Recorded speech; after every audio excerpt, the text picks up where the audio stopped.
Kung saan nga may magandang spot, dapat pinupuntahan. This is a day in my life, doing random things, bike ride edition. Madaling araw nga kami umalis guys at binabaybay namin itong kahabaan ng C6. At kung makikita nyo, napakabisa ng view dyan. Kung saan mapapababa ka at mapapa background music. Pasok! Kada hakbang sa lupa'y para akong inaalon at nalulunod sa batikos ng mundo, sa kung ano lamang ang kaya ko.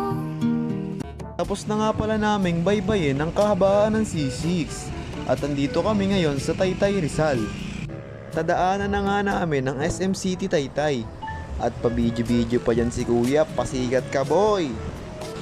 Pagtapos namin dumaan dun, andito na pala kami sa Cainta Rizal. Napakabisa niyan guys, pabidyo-bidyo pa sila. Yan, nasa Marikina na kami.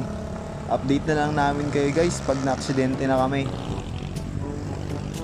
At dahil nga pasikat ako, binidyohan ko pa talaga na nandito na kami sa San Mateo Rizal.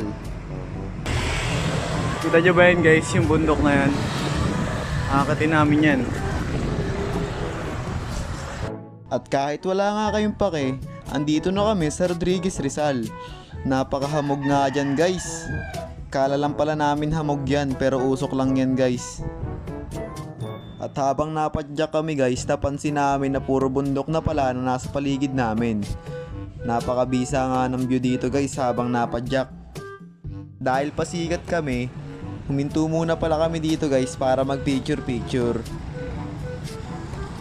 Tapos nga nun, nakarating na kami sa entrance na pupuntahan namin. At ayan, ticket pa masemplang, pare ka kasi video boy.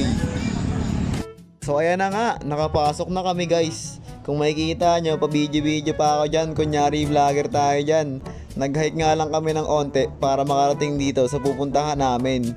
Medyo mahirap lang yung daanan pero kaya naman yan. At ayan, napahinto kami kasi napakaganda ng view. 1, 2, 3, background music, pasok! Kada hakbang sa lupa'y para akong inaalon at nalulunod sa batikos ng mundo, sa kung ano lamang ang kaya ko.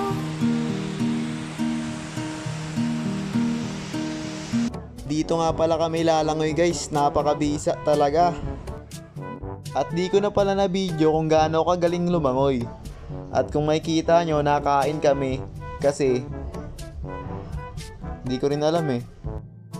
Yun nga guys, to make the short story long, nilibre nga pala kami ni Kuya para ma-enjoy daw namin yung pagpunta namin dito sa probinsya nila. Napakabait nga ni Kuya. Ilang sandali na nga lang guys at uuwi na kami. Mamimiss namin to. Thank you din kila Kuya. At pauwi na nga pala kami guys at hindi ko na ma-video yung pag-uwi namin dahil pagod na kami. So ayun guys, shoutout kay Sir Anin. Bye bye, I love you all.